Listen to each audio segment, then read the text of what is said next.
وہ کہتے ہیں کہ الو آ گیا، اور جہاں الو ہوتا ہے وہاں اجاڑ ہوتا ہے. یہ بربادی کی علامت ہے. الو استعارہ بنا لیا بربادی کا، اور یہ ہمارا خود ساختہ ایک تصور ہے کہ جس جگہ پہ الو بولیں، الو بیٹھیں تو وہاں بربادی آ جائے. عجیب فلسفہ گھڑ لیا، الو کے بولنے سے بربادی کیسے آئے گی؟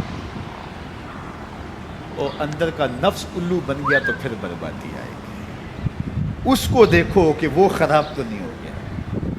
میں کہتا ہوں ایک گھر میں صبح کا آغاز سجدوں سے ہوتا ہے، پھر سورہ یاسین کی تلاوت کی جاتی ہے. سارا دن گھر کے اندر محبت، چاشنی اور پیار سے افراد خانہ کا وقت گزرتا ہے. کمائی کر کے لانے والا گھر کا کفیل رزق حلال لا کے اپنے بچوں کو کھلاتا ہے. نظر کی پاکیزگی اور خیالوں کی طہارت کا سامان ہوتا ہے. شام کو سورہ واقعہ پڑھی جاتی ہے، سونے سے قبل سورہ ملک کی تلاوت ہوتی ہے. دہلیز پہ آنے والے سائل کو جھڑکا نہیں جاتا، مہمان کی عزت کی جاتی ہے، تکریم دی جاتی ہے. گھر کو صاف ستھرا رکھا جاتا ہے. قرآن کی تلاوت کی مہک پھیلی ہوتی ہے گھر میں. گھر کے اندر درخت پر 100 الو بھی بیٹھ جائیں اس گھر میں بربادی نہیں آئے گی. اور ایک گھر میں اللہ کے حکموں کو توڑا جاتا ہے. افراد خانہ ایک دوسرے کو گالم گلوچ کرتے ہیں. قرآن کبھی کھول کے کسی نے نہیں دیکھا، سجدے کی کسی کو توفیق نہیں ہوئی، تو گھر کے اندر جو مرضی رکھ لیں برکت نہیں ہوگی.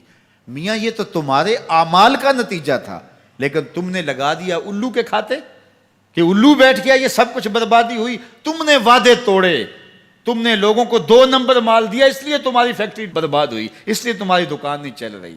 کہ تم کہتے کچھ ہو دیتے کچھ ہو. ایک مرتبہ جو دھوکہ کھاتا ہے وہ دوبارہ تمہاری دکان پہ نہیں آتا. یہ الو کا کام نہیں ہے، یہ تمہارے نفس کے الو کا کام ہے. لیکن تم نے الو پہ مڑ کے کسی منحوسہ، یہ فلاں منحوسہ ہماری دکان پہ آئی صبح، آج سارا دن گاہک ہی نہیں آیا. کیا فلسفہ تم نے تراشا؟ تو فرمایا ولا ہامہ، الو بھی کوئی چیز نہیں. ولا سفرا، اور نہ ہی سفر کا مہینہ کوئی چیز ہے کہ آپ سفر کے مہینے کے نام لگا کر کے کسی چیز کا انکار کر دیں. یہ اللہ کی طرف سے ہے جو تمہیں نصیب ہوتا ہے. وَإِن يَمْسَسْكَ اللَّهُ بِضُرٍّ فَلَا كَاشِفَ لَهُ إِلَّا هُوَ. اللہ تعالیٰ تمہیں کوئی نقصان پہنچانا چاہے تو کوئی اس نقصان کو دور نہیں کر سکتا سوائے اللہ کے.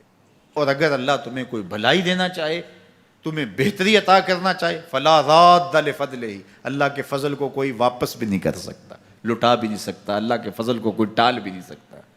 سارا زمانہ لگ جائے کسی شخص کو نقصان پہنچانے کے لیے، لیکن اللہ کی نصرت اسے نصیب ہو، کوئی بال بھی بیکا نہیں کر سکتا. سارا زمانہ کسی کو فائدہ دینے میں لگا رہے، لیکن اللہ نہ چاہے تو ایک ذرے کا فائدہ بھی نہیں پہنچا سکتے. ایسا ہوتا ہے نا کہ مریض بہت دولت مند ہے اور اعلیٰ سے اعلیٰ علاج گاہ میں اس کو پہنچا دیا گیا. ہر وقت 5-6 ڈاکٹر اوپر کھڑے ہیں، ایک ایک سانس کو کنٹرول کرنے کی کوشش کرتے ہیں. کئی مشینوں کے اندر ایک ایک چیز کا ہر وقت ٹیسٹ ہو رہا ہے، لیکن موت آئی تو سارے ڈاکٹر ایک سانس کی بھیک بھی نہیں دے سکتے.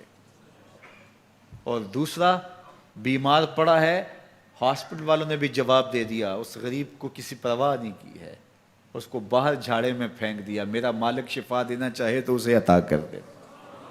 شفا اللہ کے پاس ہے، موت اللہ کے پاس ہے، زندگی اللہ کے پاس ہے، خیر اللہ کے پاس ہے.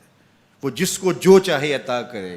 اپنے عقیدوں کو مضبوط کرو، اللہ پر توکل کرو، اللہ پر بھروسہ کرو. وہ چاہے تو ہوتا ہے، وہ نہ چاہے تو کچھ نہیں ہوتا. اس کے چاہنے سے ہے اور اس کے نہ چاہنے سے نہیں ہے. اس لیے اس کے چاہنے سے خیر ملتی